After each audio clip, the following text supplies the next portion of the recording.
Hello and welcome to another episode of Tabletop Otaku, presented by Origins Game Fair. I am your fabulous host, B Zelda. My pronouns are they, them. And today I am joined by an incredible individual. Sebastian, why don't you tell everybody a little bit about you? What do you do? Hey Who are everyone. you? I'm an Eldritch horror. No, I Yeah, I am believe it. a Aren't we all? yeah. I'm a TTRPG writer and designer. I also do modeling. I also do voice acting. I also do editing. I do a lot of creative things. That is incredible. So like if you were to like list out your favorite things that you do, how would that look in like an ascending list? It would probably be like I don't know if I could do an ascending list. It would probably be like a color wheel and as like a spectrum, and Yep. it would just be like, and I'd just be a little dot in the middle, floating around to like whatever I felt like that day. It really depends. I love that. So what are you working on right now then? Right now, I'm working on Dark Veil. It's Kickstarter launch today. I'm very excited about that. It's a really cool setting that brings together kind of three eras. There is the space era, the like a kind of Victorian era, and a kingdoms era, which Oh, is sort this of makes medieval so much inspired. sense. Yeah. Okay. Okay, genuinely, can you tell me like I've never played a tabletop game in my life. Not actually, just pretend. I know about the words, fantasy, Victorian, and space, but how does that all come together in a game? It's like you imagine if you could play in all of those and kind of travel from one to the other. It's as if Like not as Doctor if Who? I suppose I've actually never seen Doctor Who, so maybe you Oh, can explain. So maybe okay. you can explain Doctor Who to me as someone who genuinely has not seen Doctor Who. Oh, I loved it, but I quit after like 2008. But it was good for the little bit that I enjoyed. Yeah, that's fair. I mean, my knowledge of Doctor Who has just been through osmosis via memes, so Yeah, so you mostly it's know like everything then. I suppose yes.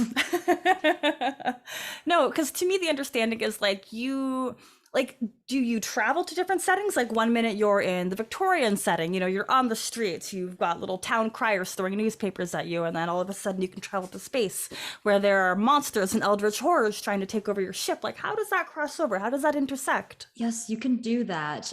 There are kind of portals. If you kind of envisage it, it's kind of like Stargate SG one. I One? don't know. Yeah. Yes, I think so. Yeah, but it look visually, it's very similar to that, and it's a thing you can go through. I mean, it also means that Love. the monsters and such like can come through it too, but that is how Classic. that works, really.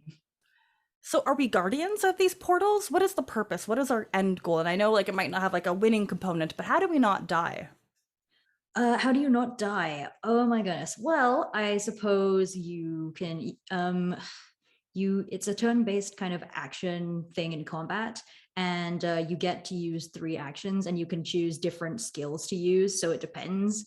Okay. You have a lot of freedom in what you can do, and that's represented mechanically by that three action turn. There are ways to avoid dying, but you can try to attack, you can try to run around and do the actual task that you're supposed to do before you got interrupted in combat. It's very I want to say it's kind of free form in the sense that you have a lot of power to make decisions. Hmm. Yeah. I really like that. So who are our enemies? Like how would you categorize them? Just things that come through the portals? Well, in the game that I played, I fought a kind of a giant like steel golem that was left behind Nice. from another war, and the people who were in control of it kind of just left it there, and so it's wrecking a lot of havoc in the sector that it was in. So it could be Classic. things like that, and it's like you can try to penetrate its armor and get to all the soft, squishy stuff that's underneath, and that's a thing you can do. That is really cool. Yeah. So far my understanding, Dark Veil is it's a setting, and what system does it employ? It has a kind of dice burning mechanic system. It's a D6 system, Okay. but it has a kind of dice burning mechanic in the sense that you roll a bunch of dice, and if you roll badly, then it takes a die out of the dice pool, and then it means that your skill challenges will increase in difficulty. Mm-hmm. So that adds some kind of tension to the game and what you're doing. What happens when you run out of dice? Do you die? No, you don't die. Okay. Not necessarily. It means that a complication will come up, and or it'll be a critical failure, so you'll suffer some kind of character stress to it. I love that. Now, I have to ask like the most obvious question. If you were to compare this game to any anime, what would it be? That's a really good question. Oh my goodness. You say it's a good question, but I also know it's like a really impossible one to answer because it sounds like there's a lot of layers going on with this game. I think there really are. I think that maybe I'd have to pick like 3 different genres of anime Yeah. for this. I mean, because there's part of it is steampunk, so there are kind of Full Metal Alchemist vibes in there, in the sense that it's a blend of like magic and also still technology that's there. I think I'll say that. Okay, there's enough of a supernatural kind of bent to it that there is that. But it's like if Full Metal Alchemist was able to go to space as well. Which, believable stuff. If they could do whack things in like side the demon realm, wherever that was summoned with the symbols. It's been a while since I've seen this. That's okay. We've got Sturgeons in chat saying Dark Veil should have its own anime. Honestly, I would probably watch the heck out of that. I would love that. That would be so cool. You are 100% correct. So when you got to play this game, what was your experience like with it? What did you get to do? Do you have any memorable moments? So my character was one that had an ability to have a demon kind of bound inside their weapon. And so it's really cool from a character perspective because you can kind of build that relationship with the artifact and also the personality that's inside the artifact. Mm-hmm. And because the demon is always looking for ways to make a bargain with you, and so the demon occasionally will come out and be like, hey, I see you're in a tough spot right now, how about you try this? And I keep having to be like, no, the trade-off is terrible.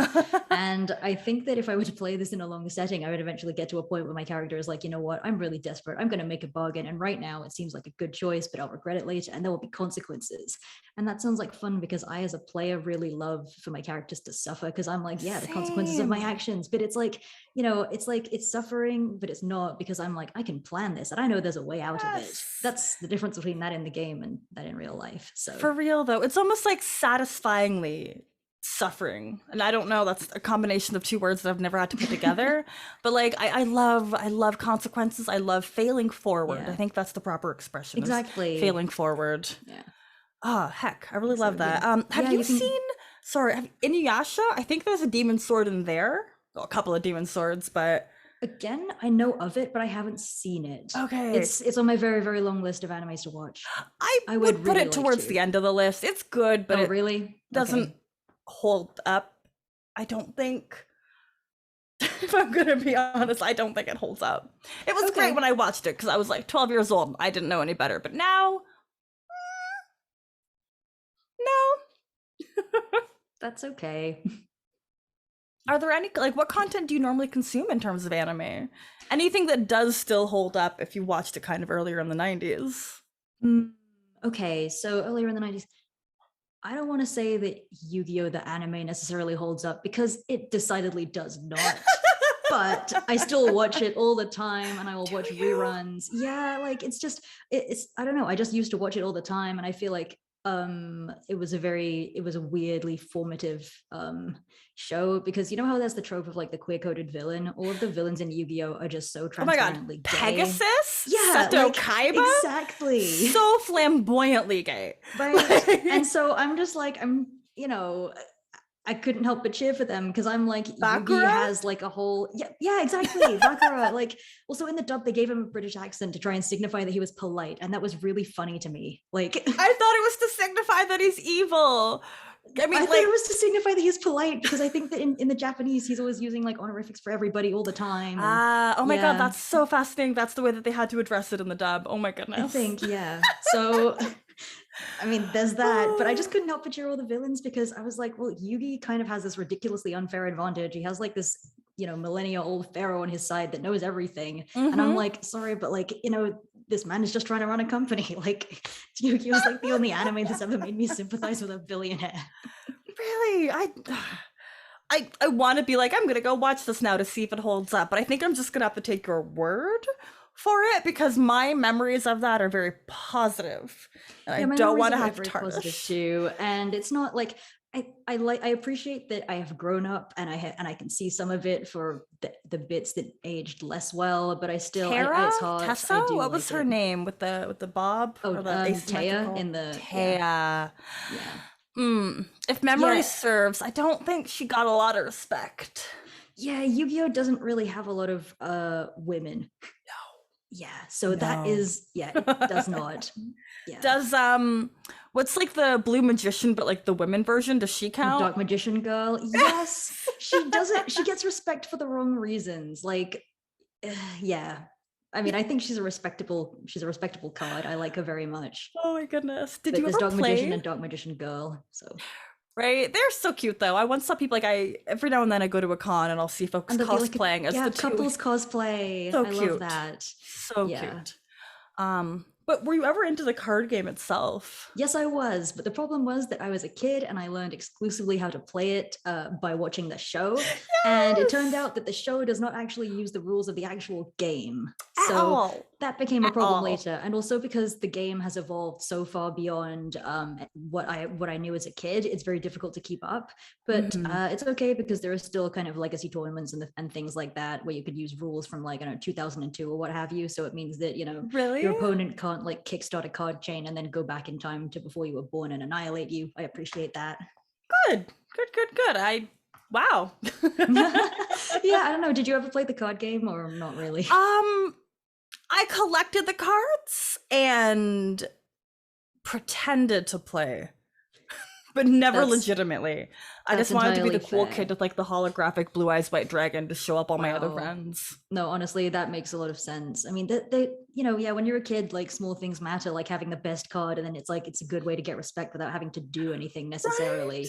You put it in the little like baseball case card thing, like the little plastic thing. And then you take it to school the next day and be like, ooh, look what I got. And then like, because most of the people that I knew that played it were boys also, I was like, I'm on your level. I have a better card than you. Like, you just described my childhood from Pokemon to Yu-Gi-Oh! I was always flexing the holographic cards, trying to be like, I'm cooler than y'all. Check it out. Let me into your circles. Shiny Mewtwo. Doesn't matter that I got it in a structure deck, but I got it. So yeah. I'll pretend like I got it in a starter pack and nobody has to call me out. Exactly. Oh my goodness. So in chat, do you remember Mai from Yes, Yu-Gi-Oh? I do. Yes, I do. I absolutely do. Yep. Okay. Yeah. Was she genuinely a better character than Taya, or is Norman incorrect because he's allowed to be incorrect? I think that she was a better character in the sense that she got more story time and time to do interesting things. Okay. She wasn't better in the sense that I don't think that the writing treated her very well. She went through several extremely traumatic things that were never really addressed. And but I think that she got to do a lot more, and like she had reasons for, you know, like she got to become evil and such like during one of the seasons, and I thought that was really cool. I love a classic evil story. I don't remember her at all. I should probably look her up. And while I do that, have you ever oh, sorry, go ahead. She's blonde, dressed in purple. A lot of the, like, for the first couple of seasons, she was mostly there as, I don't know, fan service. But I do remember her. She was like kind of had a crush on Joey, or was just like teasing with him or something. I mean, I liked her when I watched it as a kid because I was like, oh, finally a woman that knows how to duel and it's actually good. And it was really cool to see. And she like had this kind of boss deck of harpy ladies, and I'm like, yeah, exactly. Shred the men to pieces. Good for you. But honestly, she's kind of girl boss energy now, so I don't know. Yeah, it doesn't hold up. Not really. Honestly, my goodness. Yeah, I will fully admit that like my love for Yu-Gi-Oh is mostly nostalgic, and there's a lot of things that don't hold up, but that's okay. Nostalgia's all right. It is. It's totally valid, and that's why like I try to keep those things in my memory as they were. Yeah. But okay, I have this horrible distinct memory. I used to I would order like Shonen Jump, or like the family I lived with would get Shonen Jump all the time, and Yu-Gi-Oh used to be in there. But have you ever read the manga? Yes, I have. The manga is really horrifying, it's actually. Awful. Yeah, and it was originally supposed to be a horror manga. It's just that the card game got a lot of popularity from my understanding. But there are some really busted things that happen in the manga. So yeah, I agree with you. Like, never read it, people. Just never. Your life will be for the better. Yeah, it's creepy. Like, it's inappropriate. Yeah, I think so. Yeah, I remember realizing like 12-year-old me was like, I don't think I need to read this. I'm gonna go back to reading Naruto, you know? Yeah, because I actually like picked up the manga because I liked the anime so much, and I expected it to be like an adaptation of the anime, and I just wanted to see what they did. And then like the first few volumes, I was like, wait, when is the dual monsters going to show up? And then it doesn't happen until much later, and I'm like, oh my Okay. god, this is like so. And I was like, oh my god, like this is actually really horrifying, but I'm fascinated by it. Like, why didn't the anime show me like, I don't know, Mokuba luring people over to his house just so that he could play Russian roulette with, you know, poison food? Like, why didn't I get that in the anime? Yeah. Oh my goodness, that's ridiculous, and I love it.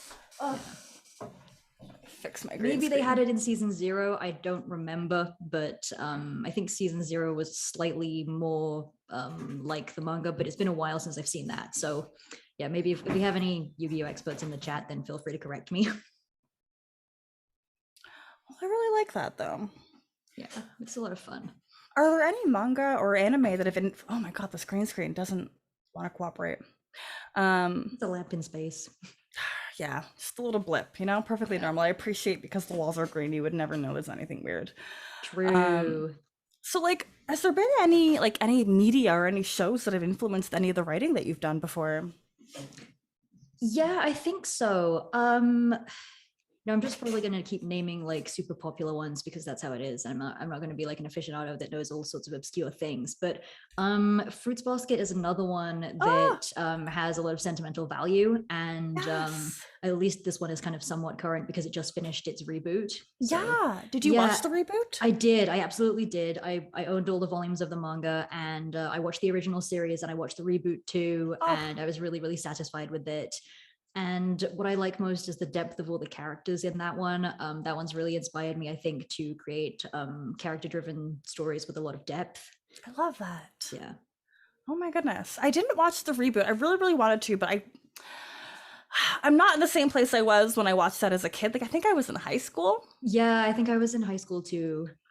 I just remember my high school library had a tiny section of manga, and Fruits Baskets was in there.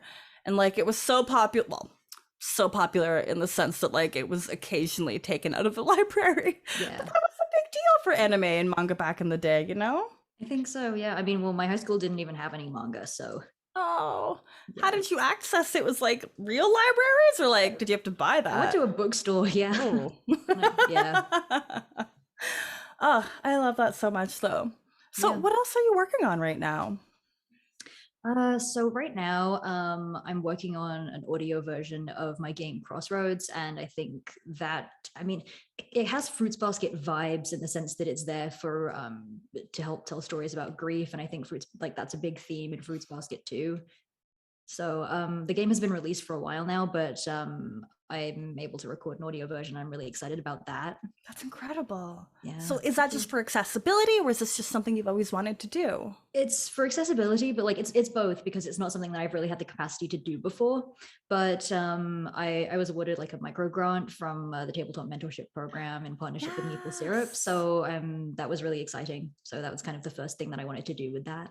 Oh my goodness, that's fantastic. So like Thank your you. plan all along was like, yeah, I'm gonna make this accessible. I'm gonna release an audio version of like the rules and like the book and everything. Was that like you had Yeah, I always think wanted to do so. that? Oh I my mean, I God. think so, yeah, because there's a PDF in there. There are two versions. There's one that's stylized with all the layout and such like, and then they have a tagged PDF that can be read by screen readers. But I thought, so like that was there just from the get-go, so that people did have that avenue of access. But I think that I was reading through it and I was like, you know what, I think that if I was as a human could put a voice to this, I would really like to do that. So I think it's just like an extra layer of accessibility for people who would like to hear someone else read it. I really love that. Have you started that process like, and what has that been? I have, yes. So I don't actually have a home studio or anything. So I've been I went into my closet and just recorded because like I Yep. want that's kind of apparently how you do it. And then I put Yes, a sock it over my is. microphone. I put a sock over my microphone to stop the echo. And I was like, okay, this is great. I can get through to this until I've managed to upgrade my equipment and such like. But for now, it's decent. Is the sock over the microphone a legit tactic? I have no idea, but Love that. it worked when I did it. Oh my goodness. That's excellent though. It creates a little bit of like soundproofing that way, you know? Yeah, so I'm Your probably going to voice get one of doesn't those bounce kind off of in weird fuzzy spots. things. Yeah, I'm probably getting one of those Yeah. fuzzy things later. I don't even know what it's called, but I will figure that out. Yeah, I mean, I do you feel like have one that's of something those? we should know. I don't. If you can I feel kind of like see I my should. microphone, I have a weird shaped microphone. I think it's a condenser. If that word means anything to you. Yeah, it does. I know what that means. Okay. Should I think love I know what that that. means. Okay. Vaguely. Poor Adam, our producer, is like a legit sound guy, so he's listening to us struggle our way through talking about these things. Like, yeah, condenser, that's a real word I've seen in the dictionary. I can repeat that. It's one of those words that I'm like, oh, I don't know necessarily what it means, but from its, from what it sounds like, I can kind of infer its meaning, and therefore I can say yes, I know what it means, when in fact I do not. Like, you know what I mean? Yeah. Context. It's all about context. Yeah. It is a word and it does have to do with mics. Thank you, Adam. Amazing. Oh, that is so excellent. So you're working on Crossroads. Now, is that a game, like, does it utilize a dice system? Is it primarily storytelling? If this was something I wanted to run for somebody, how would I go about that? It's a card-based prompt game, so actually there are no dice in this one. Yeah. There are kind of 4 decks, and there's actually a map making component as well. So if you like to fidget with things, or if you like to doodle things, or if you like games that leave you with a kind of physical keepsake afterwards, unless you're playing online, of course, then that's a thing you can do as well. I love that. Yeah, like each deck is kind of representative of a theme, and you kind of make your way through the decks, and as you do that, you get to draw on the map with the rest of the players to kind of reflect how your character is experiencing the setting. So That's really cool. yeah, I'd say, yeah, it is a storytelling game. Oh, love. Is that available on a platform like a VTT like Roll20 nowadays, since, everything's kind of online? It's available on itch, and I have streaming assets where you can put the map and where you can put people's faces. Awesome. I didn't actually make those though. Jess Mayer helped me do that. Oh, they're fantastic. Yes. They were a real lifesaver on that one. So I was very lucky. That's really cool. So, Thank I you. mean, it sounds like you've kind of got your toes wet when it comes to game design. Tell me a little bit about what else you've made. I know you are a participant in the BIPOC Vamp Day, or Yes, BIPOC I Vamp am. Month, even. Yeah. Well, first off, for folks who aren't even familiar with that is, can you tell me a little bit about this event? Yeah, of course. Honestly, BIPOC vamp eternity if I had my way. Right? Yeah, it's basically an event for Black, Indigenous, and people of color to think about vampires in a way that I guess because for me, I live in Canada, so in a very Western context, the dominant narrative is that vampires are white people, and they're like, my cultural knowledge is almost exclusively white vampire traditions. So it's kind of an invitation for BIPOC folks to explore vampire stories and vampirism outside of those constraints. Mm-hmm. And some people are taking it in really cool ways. I know people who are adapting stories from their culture and Yes. like myths and legends about similar blood-sucking creatures. And some people are just like, you know what, if I were a vampire of color, this would be how I would be. Modern vampires, let's do that. And people are taking it in all sorts of really cool ways. And I think that it's been a really cool event to see everybody's creativity and to get people the chance to give people the chance to express themselves like that. So many cool games. Yeah, there are so many cool games, and have come out of totally this. check it out. Yeah. Oh my goodness. Yeah, Utopia is actually going to be streaming some of them this weekend as well, as their first kind of project as part of Emporium. Yeah, I'm so excited for Utopia to be a part of the Twitch Emporium team. Yeah, that in is terms so of like, cool. yeah, diversity, representation, and like standing up to shitty people, Emporium does a good job of that. Yeah, absolutely. So yeah, I think Utopia is really excellent. thrilled about that. So it's going to be hosting a bunch of games this weekend, starting on Friday. I really love that. Yeah. I know growing up, like Blade was the only and one of my favorite films because there was a black vampire, and then it became a trilogy, and I loved every single one of the films. But like the first one, that's the OG. Have you seen them at all yet? I have never seen it, but I'm going to make sure I do, because that sounds amazing. Please. It defined 90s child me. When did it come out? 99, I think. I was far too young to actually watch the first film. It is very gory. It's got Wesley Snipes. Ooh. In like 90s, Wesley Snipes was an icon.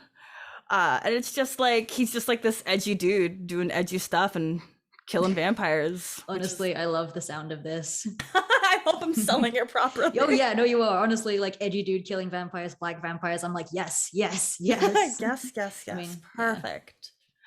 Yeah. So for BIPOC Vamp Day, are you participating in any of the games? And what Yes, games? I am. I'm going to be playing Ink It by Mitzi Tokiero. Um, I am very excited for that on Friday, but there's going to be a whole bunch of games. Like there's going to like so many. So it's going to be a good time. Have you looked at who you're playing that game with yet? Not extensively. I kind of signed up when the sign up sheet was around. So because I was like, no, I really want to make sure I get the chance to play this game, and I haven't really looked at it since, and I definitely really should. But I know that all the people who are going to play with are going to be cool. So, You're playing that game with me, so you're good. oh I signed really? up for it too. Oh, that's amazing. Okay, yeah, definitely then. Mostly I signed up with it because you and I had already interacted. I know the producer and your name was there, and I'm like, you know what? I'm sure this human is going to be fantastic. It's for a wonderful cause, and I absolutely want to support this. Plus, I love just showing up dressed as a vampire. Right, Um, like it has everything. Like yeah, like they had me at It's BIPOC Vamp Day, and then they were like, "Ooh, yes. you can cosplay," and I'm like, "Oh, you say?" So yeah, so what a plot twist! We'll be playing together. That's exciting. Yes. I haven't looked at the game at all. I'm not even familiar with the designer. This is all something I will do the day of and hope for the best. That is honestly, yeah, I'm gonna do the same thing. I've skimmed the rules. I will be ready by the time it comes to play the game. I know that there's a Mhm. drink involved, so that's cool. Oh, I didn't even know that. That's Yeah, stay lovely. hydrated throughout the game. Okay, I can do that. Oh, I'm seriously so excited for that. That's really lovely. Thank Well, you. I'm excited for it too. It's gonna be a really good time. oh my goodness, yes. Have you signed up for anything else for that weekend? No, I have not. I'm on a couple of waiting lists just because I think it was like the One everybody's game and going then for one wait. game per person until we really need people, just so Hmm. then everyone has the chance to play at least once. Like I really appreciate that that the stream does it like this. You know, it's really it really encourages new people to participate, and it's really inviting, and it's actively saying like, no, there is space for you because we're going to make space for you, and it's not just like the same 5 people every single time. And I really appreciate that because Yeah. especially in BIPOC spaces, there's like the same five people that get rotated. So Yeah, and it's yeah, it's true. as one of the same five, I really appreciate how Utopia is handling it. So it's nice. Yeah, it's great. I don't know. I think it's just because a lot of white spaces are like, oh, well, we can only have a certain number of people of color. And it's like, well, okay, well, we already have like One. one black person, one Asian person, then that's it. We're not going to consider anyone else. And it's like, okay, you do that. Yikes. I can list on my yeah, I can Yeah. I could talk about that for ages, but Yeah. spaces are getting better and I really appreciate the efforts and like just the lengths that people are willing to go through now that folks are more, and I hate to use the word non-ironically, but just more woke, more Yeah. aware, you know? Yeah. Like there's more discourse, there's more media that is critically looked at a little bit better, you know? It's not a perfect system. Yeah, I think so. It is nice to see, definitely. We are getting there. So what else do you have on your plate then, Sebastian? Like your list, like your resume of an intro was incredibly impressive. Like highlight to me some of the things that you've done in the past if it's not something that you're working on right now. Oh gosh, I can highlight something I'm doing right now. I'm working with Holiday Danger over on the DMs Guild, and I'm Ooh, designing for D&D. We have a kind of pack of 13 kind of Halloween themed monsters coming out, and this team has been designing themed monsters and encounters for the whole year. Like oh they my started with goodness. Christmas and did Valentine's Day, and then did April Fools, and then did summer, and we're going to close out with Halloween. So that's really exciting. That is excellent. Have you like personally kind of like helped design a certain monster? Do you have any favorites or any that Yeah, I stood out to have. you? So, yeah, honestly, I had a really good time with designing the Supreme Justice of the Kangaroo Court for April Fools. It's Oh my basically a goodness. kangaroo with a giant mallet, but I had a lot of fun with that one. Um, and I think that the ones I have coming up, I have one for the moon, like just the moon that is in the sky. And I also Okay. have, yeah, I mean, I thought Why so, why not? not? Yeah, I mean, because we had this, because I did the sun for summer, and then I was like, hey, for Halloween, I could do the moon, and then it could be a whole thing whereby like they're rivals, and it's like a Oh, Challenge 23 aberration or something. So I yes. thought that was cool. Oh, I love that. That's really cool. Do you enjoy creating like monsters and stat blocks and stuff like that? Like, has that been something you found joy in? Originally, no. I'm really bad at mathematics, and I still need people to help me with that. But I think that once I kind of got over the mathematics hurdle, I started designing for flavor, and I was like, okay, well, what would this thing do? What are its motivations? Why would it do this? And how can I represent that mechanically? I I got a love lot that. better at it. Yeah. I'm taking notes right now Yeah. because I have struggled with that. The amount of I've been approached a lot. It's like, hey, you should make a monster for this and this. I'm like, But I can't count how? past It's 5. You, hard. you Yeah, don't want me doing this. right. And then like I started playing D&D and I was like, oh, the dice only has 20 sides. That means I only need to count to 20. And I was wrong. So So wrong. yeah. So wrong. Oh, there's so many things to consider. There's just like there's so much in a monster. There's like legendary features. There's things it's resistance to. It's got like multiple kinds of moves. It's just it's a lot. It's a lot. Yeah. Oh my goodness. Yeah, but I mean, I've like the first adventure that I wrote, that was entirely combat optional, just because I, as a GM, kind of struggled to run combat because of exactly the thing that you said. It's a lot. So you can go through the whole dungeon without ever rolling initiative. And I'm like, okay, I want to give people that chance because if you know, I know there are other systems that don't do combat and that are exclusively storytelling. But you know, I started out in D&D and didn't really know very much about TTRPGs in general, so it was a nice option to have at that time. I have to plug a previous guest that we had. I always pitch their game like Firebrands. Are you familiar with that system at all? Yes, I am aware of it. It's something that I've read up on, but I've never had the chance to play in a game that uses it. Okay. Yeah. Very like scene based. I've never been to like I wasn't a drama kid at all, but I imagine if like people did things in drama class, it'd be very similar on like based on this Ooh, that's template. cool. I Yeah, love you get that. like a scene and then you have a couple of prompts to kind of go through as a group and discover, do you get along? Is it bad? But Ash Creator, I believe their name is. Okay, Our sweet. Traveling Home is the game that they made exclusively based off of Howl's Moving Castle. Ooh. So if you're a Miyazaki fan, like this game is absolutely up your alley. If I was at home, Yeah, I I could show am. you I the love book, that. but Also, I'm pretty sure that we're mutuals on Twitter, and it's just like there are so many people I'm probably mutuals on with Twitter and have never spoken to, but I'm just like right. silently, I'm like, I'm here, I'm aware of your presence, and you're great, kind of thing. So yeah, Yes. thank you. Thanks for letting me know. I'll check that out. I'm a big fan of it. I just again, I love the idea of combat. Combat has a place. I understand that D&D was It does. structured. It was a war game. Like OG Yeah. D&D, it was very tactical based. It was just about dungeon crawling. Yep. And then like I play D&D professionally, and by professionally, I mean I make a podcast, but we'll go episodes without rolling dice. Yeah. Just I don't know why we chose D&D as a system. We're not actually interested in rolling any of the things. We just want That's to role play stealing stuff from our enemies and like throwing it into the ocean. Regular that is, stuff.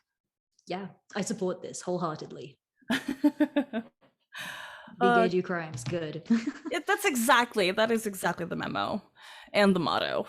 Yeah. So what other Love that. systems are you familiar with, or do you have like a passion for other than Yeah. I really like the resistance system, which is Spire and Heart. If you're yeah, familiar with those. only heard of it. I'm not never seen it, Yeah. never played it. It's just something I've heard in our spaces before. Well, Heart is very cool. It's actually up for an NE in a bunch of categories right now, so I think we'll find out about that soon. Nice. Yeah. So, but Spire and Heart, they both use the same system, but they're kind of sibling games, I suppose. It's because it uses the same setting. Oh, I Heart love is a that. horror game. Yeah. It's a kind of surreal horror game. It revolves around different locations, and at the heart of everything, there is just like this, like the heart, and you kind of get to decide what that's like. It could be more technology based. It can be very visceral and kind of bloody if you want. Yeah. But yeah, there's a lot of opportunities for like settings that shift and change as you stay in them, and it's really really cool.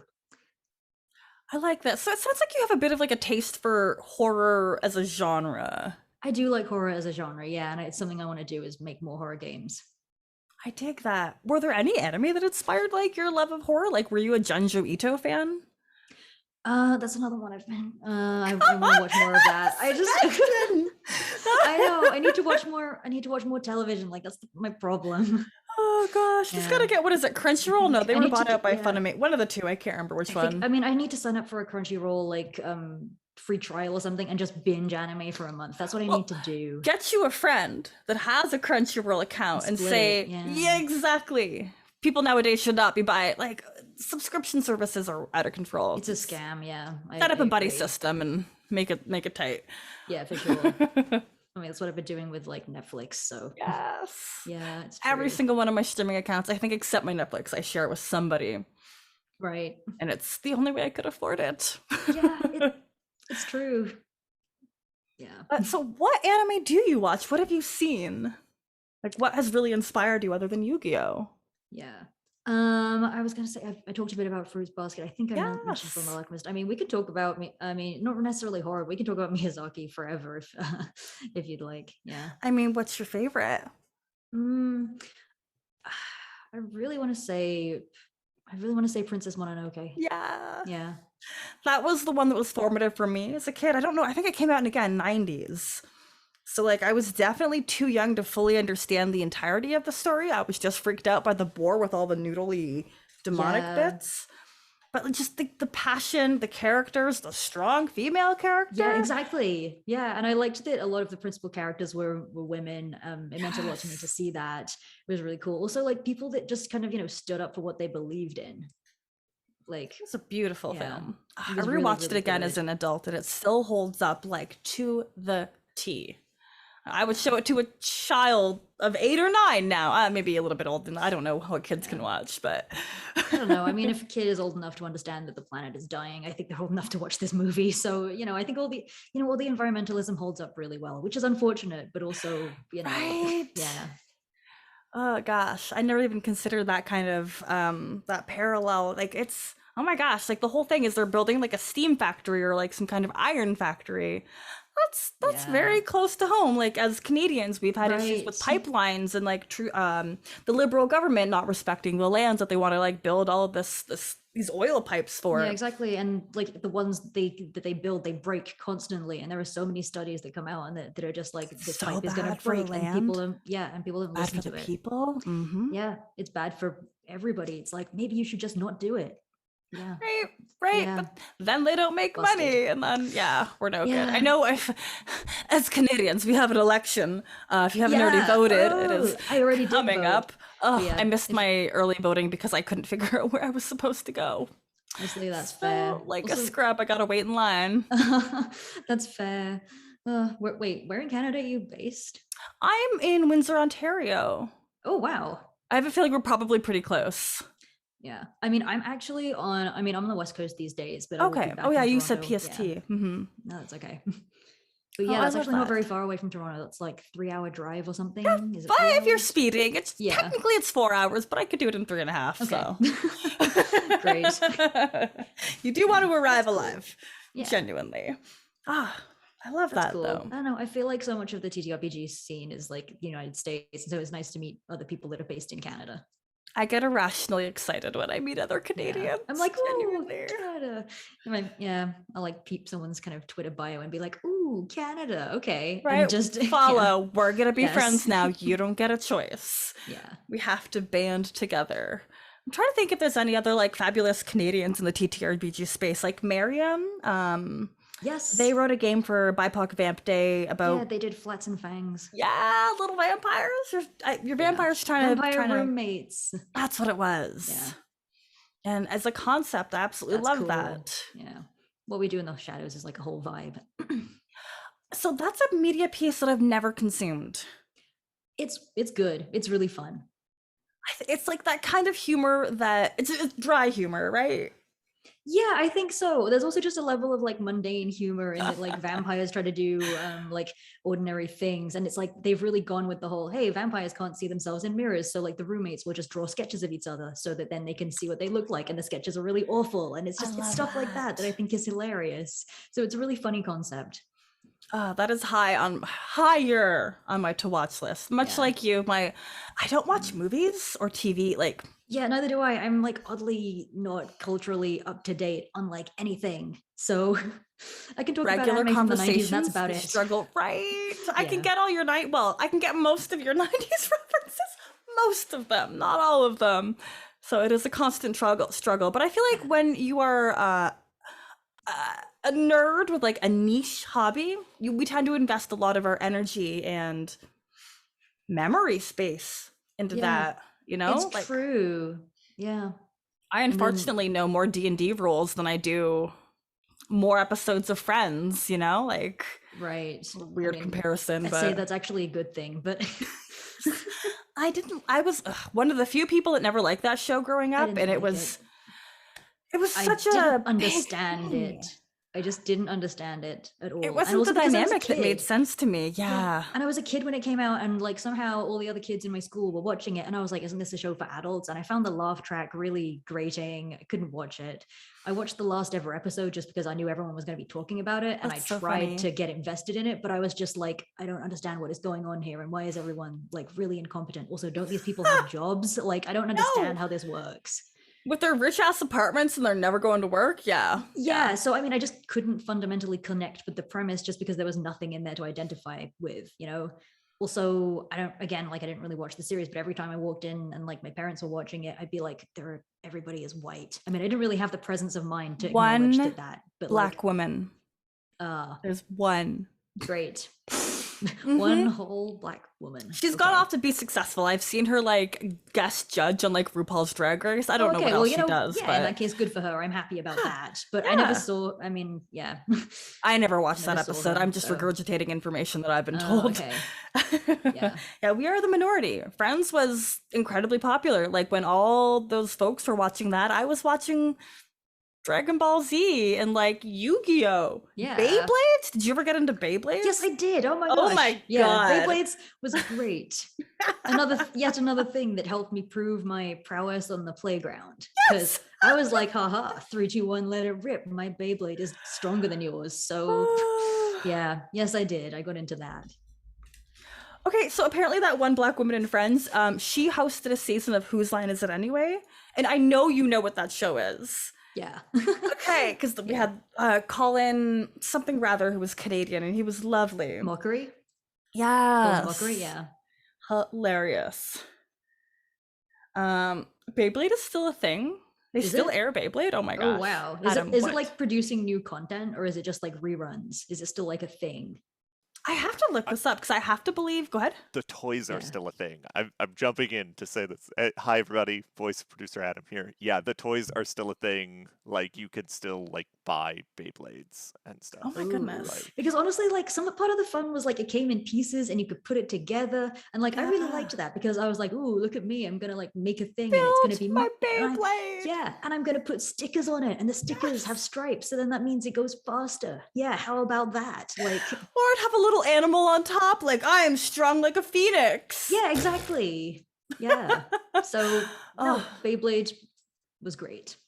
bringing back good memories. Yeah, I very fun. never, Yeah. I never had my own, but I would steal. I was That's living with a okay. family that had I had brothers at the time, so I'd steal theirs and bring them to school and be like, "Yeah, I'm cool. I can let it rip." Like Yeah. ridiculous ripcord. I know. Ugh. I got like a kind of plastic Beyblade arena for my birthday one year, and Yes, I know I got to be the those. kid that was like, no, I am going to facilitate your Beyblade thing because without me you cannot because there's I would have nowhere for thought you you to were go. so Ha cool. ha. I mean, I thought I was So so cool. cool. So yeah. Oh my goodness. So, did you grow up in Ontario? I did not. I grew up in the UK actually. I moved Okay. here when I was 18. So like hence the accent probably. Yeah, no, that makes sense then. Because I was gonna try and touchstone with like. So what were your like? What was the television show that you watched a lot of your anime on? Like, what was the UK equivalent to like? What's the American one? Adult Swim, and then we had YTV and Teletoon over here. Yeah, honestly, Sky One, like I think they're probably most known as like a kind of news and sports network now. I don't know, but they had like, I mean, I don't even think we ever had cable, but it was one of the television shows like I could have, and like they aired a bunch of kids shows. Like it was the same one. Like I watched Yu-Gi-Oh on that. I watched Batman the Animated Series on that. Yes. Yeah, and Batman the Animated Series is like a genuinely good television show. Like Yu-Gi-Oh! I like because my heart likes Yu-Gi-Oh! But like Batman the Animated Series is genuinely so good, and I would recommend that everybody watch it. Like, Are you a Batman fan in general? Like, what is your consumption of like Batman media? I am, yes. I've read some of the comics and I've watched a lot of the movies, but mainly like I was introduced to it through Batman the Animated Series. I love that. What is it Yeah. just, is that the title for a Batman the Animated Series? Like that's just what they It's call it? Oh my Batman God, that's the so animated funny. series, yeah. And that kind of ran in the 90s, and there was a whole really cool aesthetic around it. It was like kind of, Yes, yeah. I did Did you watch see it? this. Yeah. Oh my And I mean gosh. like genuinely good as in like the show has won Emmys and such like as well. So it's not just me being like it's really good. It's like the industry says it's really good. So like, Wasn't just your bias. no, it's not just my bias. Like my bias is correct. Like 'cause Yes. Oh, that is so excellent. I'm trying to think of like so other shows that would have been on around that time. Shaman King? Were you I ever think into so. that?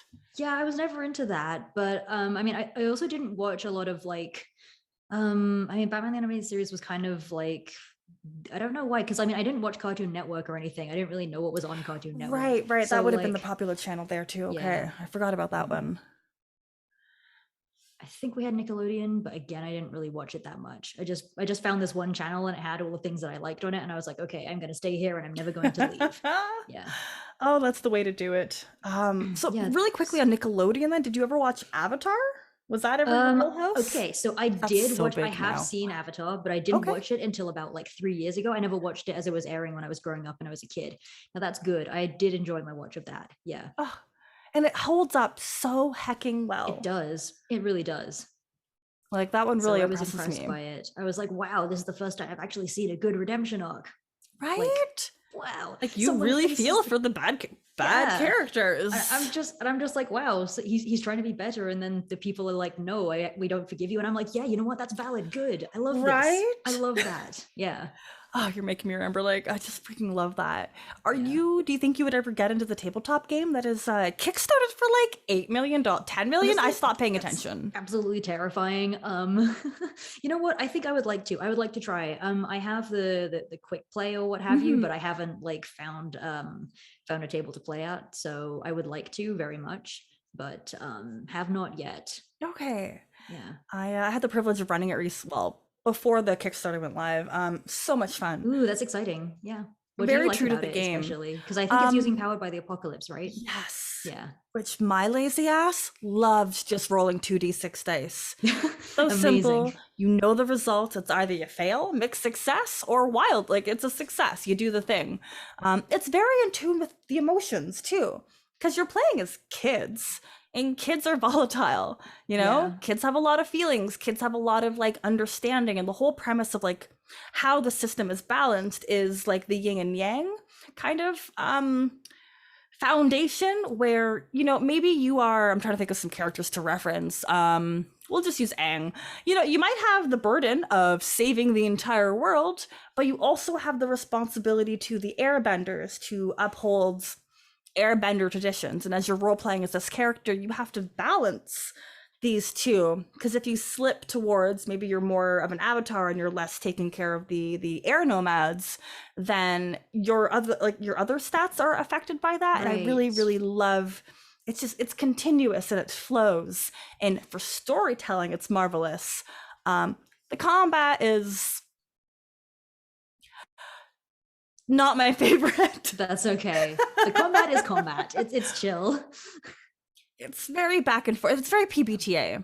If you've ever played any PBTA games with combat, it's that system of like, I hit, then you hit me, and then I hit you back, and then we Yeah. roll again, and then we figure out And then you just do that until you're done. Yeah. yeah, until somebody dies or is emotionally injured, you know? And it's not for me. I just want Yeah, to tell that's cool fair. stories about cool kids. Honestly, I just want to wander through a market and roleplay meeting the guy with the cabbages. Like that's all I want to Yes, do my forever. My cabbages! cabbages. Yeah, exactly. Never get tired of that. I know that meme will be there forever. Like Yeah. a truly we timeless die. series. Yeah. Oh goodness. Well, as we're starting to wrap up towards the end, is there anything else that you want to like hype up? What other work have you done that you want to talk about? Like how do we support you and like everything that you can do? Because you are so busy. Oh, thank you. Yeah, so like if you wanted to check out the Dogvale Kickstarter, I did mention that before. I'm on the DMs Guild as well, and I'm also on itch. I'm sebastianyue.itch.io. Like I'm Sebastian Yūe and like everything. It makes it very easy to remember. I love that. Yeah. I'm trying to think. Yūe. Consistency. There's a character in Card Captors Yeah, like the one that's the moon, right? Yeah. Also very queer coded. Yes, So super, goddamn super gay. queer. So Yep. gay. Yeah, I mean, wasn't he like in love with Clow Reed or something? Like that was a whole thing. Yeah. Yeah, That or like, yeah, and then like the human version of him was in love with the brother, or maybe it was just supposed to be like I think so. boys Well, I mean, yeah, but I bonding. mean, point is, I know exactly what you're talking about, and like, yeah, that's another thing. Like, I did watch Card Captor Sakura. I can't believe I forgot to mention that. Yeah, Oh my gosh, that show again, strong female character, really catchy Yeah. intro. Card captors at the cloud, expect the unexpected now. yeah, Never get like tired of it. mood. I'm just like, I hear that, and I'm like, oh, I'm ready. Like, Right? yeah, Oh gosh. Yeah, so card games. I feel like that really defines not only how you do your games, but it defines a lot of the media that you consumed as a kid. you know Card what? You're captors. right. That's Yeah, Galaxy Brain. I Yu-Gi-Oh. haven't actually thought about it that Ah! way. My whole life is just like revolved. You can plot it on like a trajectory of like, what card game am I doing now? You're right. Yeah. Oh my gosh, I love that so Yeah. much. Are there any other manga or any other anime that use That cards use cards. other than, I mean, Pokemon doesn't count. Yeah, I mean, feel didn't like the this card should be game happen obvious. afterwards? Like, Did it? did it? I don't know. I don't possess that knowledge. Someone if deep anybody into in Pokemon chat lore knows, has to tell me. yeah, there's always somebody that knows literally everything about Pokemon, and it doesn't have to be Unless me. it did start out as a card game, but like I never really think about it as Pokemon the card game. You know, it's a video game and it's a show. Like, right? I Yeah. don't know. Okay. Producer says they were simultaneously produced, which is really cool. Oh, okay. Wow, it actually made sense. Okay. Right? Yeah. Pocket monsters, like that was the big thing, and so much of all this is what makes it marketable. Cards, Yes. easy to market. I want to Yeah, buy you can them. you can just keep making new cards and then just get people to spend their whole entire lives on this card game. Right? It's very, very smart. Magic the Gathering. I have never gotten into that one. Which is honestly surprising. That is. But Was it just I like have were you never gotten into resistant it. to it? Was it the folks that were normally into? Was that just not the like the crowd you wanted to get into? No, it was more because like at the time I was super into Yu-Gi-Oh! And I was like, oh, my deck build is really, really great. And which if I were playing by the rules of the show, it would have been. But I was like, my brain was just so focused on Yu-Gi-Oh! At that time. I was like, Magic, I don't really want to deal with that. It's like I guess it's like because younger me was like, oh, I don't want to learn a new system, which is like my whole challenge as an adult. So Yeah. That yeah. never changed. Yep. So yeah. I really like think it that. was I mainly love the that. idea of magic, but it's It just looked complicated, and because there were dice as well, I was like, I only have There's the brain for dice? one thing. Isn't there a dice? I mean, I don't know. I've you can never use- played it. I don't know. I've never played it either, but like, I think that. Sorry. To keep track of some things. Okay. Okay. Yeah, because I think that like it might have its own dice associated with it, and I think that I was talking to a friend, and she makes dice jewelry and was like, "Oh, I'm going to use these for jewelry, and I'm going to use the rest of these for Magic the Gathering." And I'm like, I have no idea how this works, but there's dice in there somewhere, so okay. That's really cool. Yeah. I can say that I have some shiny magic cards. Do you? Although I will say the art on those cards is really, really pretty, and I've always wanted to just Gorgeous. have them for the art. And also, like, actually, no, I do own some magic cards, but that was because I ordered a burger at this restaurant and then they gave me magic cards afterwards. So, like, I went to the Stormcrow in Toronto and they gave me magic cards as well with my order. I Oh, think. that's excellent. So actually, no, I do in fact own some magic cards, but that's literally how I got them. Mine were given to me for free, and I haven't even opened the box. I just assume there's something shiny in it, if I'm going to be completely honest. Ooh, yeah, there Why would you probably give me is. something that's not If they- shiny? Yeah, if they do like box toppers and that, I'm pretty sure that like that's a thing, right? If you have like a whole box of them, like Yeah, you got to get something cool in there. I think so, yeah. Okay, well, yeah. I don't know. We'd be doing like an unboxing video and it's like, oh, what's the shiny? Oh, I've always wanted to do one of those. I've never done that. I've Now never you got done me that either, thinking. actually. I mean, need to wait for someone to send me like fat loot first, but we'll see. Yes. Oh, that's the way to do it. Have you ever been sent dice in the tabletop space? Like that's the one and only thing that like I've ever received consistently has been dice. Not yet. I would love that, but not yet. I have received dice that I've bought, but people have never just sent me dice. But like, yeah, we'll see. We'll get you there. We'll elevate your popularity to get you you. some free dice. 'Cause that That is would be how you know amazing. you've made it. Yeah, precisely. And you get dice. Oh gosh. I love that so much. All right, well, That too. this has been an absolute delight. Are there any, I guess to kind of wrap up, are there any conventions that you think you're going to head out to this year at all? I know the year is coming to an end, but it is still convention season. I don't know. Honestly, I'm gonna try to catch like some of the big bad con panels. That would be really cool. I'm obviously gonna try and catch some of the Gen Con stuff. I mean, when I say attend, I mean like online. I'm not gonna go anywhere Mhm. because that's terrifying. But and I'm also I also got a ticket to the Game Devs of Color Expo, which I'm really excited about. That's coming up this on the 23rd ish. I think Nice. I need to double check the date, but like that looks really cool. There's a lot of panels on that I want to check out.